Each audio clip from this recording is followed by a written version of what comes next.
വചനമൊഴി ഫെബ്രുവരി 1. വചനഭാഗം 1 യോഹന്നാൻ 5:13-21, യോഹന്നാന്റെ സുവിശേഷം 8:39-47. വിശുദ്ധ യോഹന്നാൻ അറിയിച്ച നമ്മുടെ കർത്താവ് ഈശോ മിശിഹായുടെ പരിശുദ്ധ സുവിശേഷം. അവർ അവനോട് പറഞ്ഞു, അബ്രാഹമാണ് ഞങ്ങളുടെ പിതാവ്. ഈശോ അവരോട് പറഞ്ഞു, നിങ്ങൾ അബ്രാഹത്തിന്റെ മക്കളാണെങ്കിൽ അബ്രാഹത്തിന്റെ പ്രവർത്തികൾ ചെയ്യുമായിരുന്നു.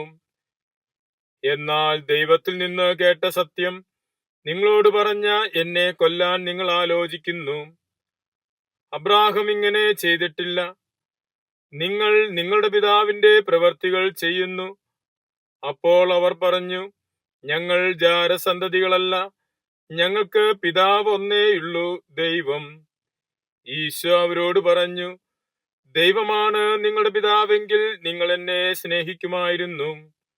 കാരണം ഞാൻ ദൈവത്തിൽ നിന്നാണ് വന്നിരിക്കുന്നത്. ഞാൻ സ്വമേധയാ വന്നതല്ല, അവിടുന്ന് എന്നെ അയച്ചതാണ്. ഞാൻ പറയുന്നത് എന്തുകൊണ്ട് നിങ്ങൾ ഗ്രഹിക്കുന്നില്ല? എന്റെ വചനം ശ്രവിക്കാൻ നിങ്ങൾക്ക് കഴിവില്ലാത്തത് കൊണ്ട് തന്നെ. നിങ്ങൾ നിങ്ങളുടെ പിതാവായ പിശാചിൽ നിന്നുള്ളവരാണ്. നിങ്ങളുടെ പിതാവിന്റെ ഇഷ്ടമനുസരിച്ച് പ്രവർത്തിക്കാൻ നിങ്ങൾ ആഗ്രഹിക്കുന്നു. അവനാകട്ടെ ആദ്യം മുതൽ കൊലപാതകിയാണ്. അവനൊരിക്കലും സത്യത്തിൽ നിലനിന്നിട്ടില്ല. എന്തെന്നാൽ അവനിൽ സത്യമില്ല. കള്ളം പറയുമ്പോൾ സ്വന്തം സ്വഭാവം അനുസരിച്ച് തന്നെയാണ് അവൻ സംസാരിക്കുന്നത്. കാരണം അവൻ നുണയനും നുണയുടെ പിതാവുമാണ്. ഞാനാകട്ടെ സത്യം പറയുന്നത് കൊണ്ട് നിങ്ങൾ എന്നെ വിശ്വസിക്കുന്നില്ല. നിങ്ങളിൽ ആർക്ക് എന്നിൽ പാപം ആരോപിക്കാൻ കഴിയും?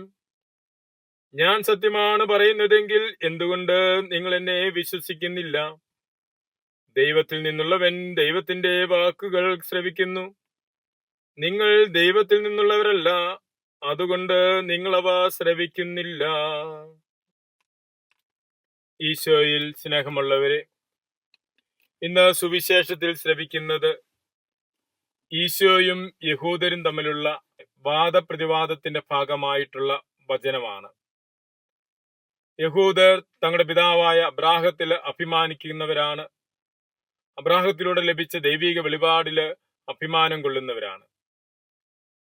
എന്നാൽ ആ ദൈവിക വെളിപാടിന്റെ പൂർണ്ണതയായ മിശിഹായെ അവർ സ്വീകരിക്കുന്നില്ല. മിശിഹായുമായി തർക്കത്തില് ഏർപ്പെടുന്നതാണ് നാം കാണുന്നത്. ഈശോ അവരോട് പറയുന്നു, നിങ്ങൾ അബ്രാഹത്തിൽ നിന്നുള്ളവരല്ല, അബ്രാഹത്തിൽ നിന്നുള്ളവരായിരുന്നെങ്കിൽ, അബ്രാഹം നിങ്ങളുടെ പിതാവായിരുന്നെങ്കിൽ നിങ്ങൾ അബ്രാഹം ചെയ്തതുപോലെ ചെയ്യുമായിരുന്നു. അബ്രാഹം ദൈവത്തിന്റെ വചനത്തെ തിരസ്കരിച്ചില്ല. അബ്രാഹം ദൈവത്തിന്റെ വചനം അനുസരിച്ച് പ്രവർത്തിക്കുകയാണ് ചെയ്തത്. പിതാവിന്റെ വചനമനുസരിച്ച് പ്രവർത്തിക്കുകയാണ് മക്കളുടെ കടമ. അബ്രാഹത്തെ പിതാവായി ഏറ്റുപറയുന്നവർ അബ്രാഹം ചെയ്തതുപോലെ ചെയ്യേണ്ടവരാണ്. ഓരോരുത്തരുടെയും പ്രവൃത്തികളാണ് അവർ എവിടെ നിന്നുള്ളവരാണ് എന്ന് വ്യക്തമാക്കുന്നത്. ദൈവത്തിൽ നിന്നുള്ളവർ ദൈവത്തിന്റെ വചനം ശ്രവിക്കുന്നു, ദൈവത്തിന്റെ വചനമനുസരിച്ച് പ്രവർത്തിക്കുന്നു. അവർ ദൈവത്തെ പിതാവായി സ്വീകരിക്കുന്നു. എന്നാൽ തിന്മ ചെയ്യുന്നവർ പിശാചിനെ പിതാവായിട്ട് സ്വീകരിക്കുന്നു. പിശാചിന്റെ പ്രവർത്തികൾ അവർ ചെയ്യുന്നു. ഈശോ പറയുന്നു, അവർ തിന്മ പ്രവർത്തിക്കുന്നതിന് കാരണം അവരിൽ ദൈവത്തിന്റെ വചനം കുടികൊള്ളുന്നില്ല എന്നതാണ്. ദൈവത്തിന്റെ വചനം ഉള്ളിൽ വസിക്കുന്നവന്, ദൈവത്തിന്റെ വചനത്തോട് വിശ്വസ്തത പുലർത്തുന്നവന് തിന്മ പ്രവർത്തിക്കുവാൻ സാധിക്കുകയില്ല.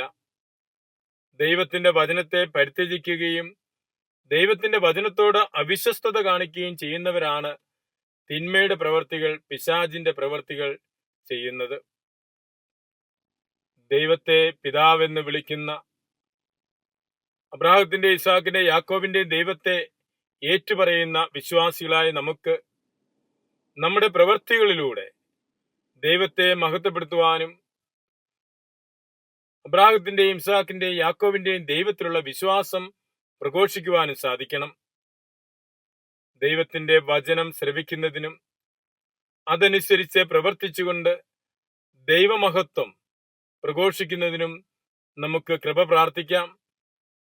മിശിഹ നമ്മെ അനുഗ്രഹിക്കട്ടെ. ആമേൻ.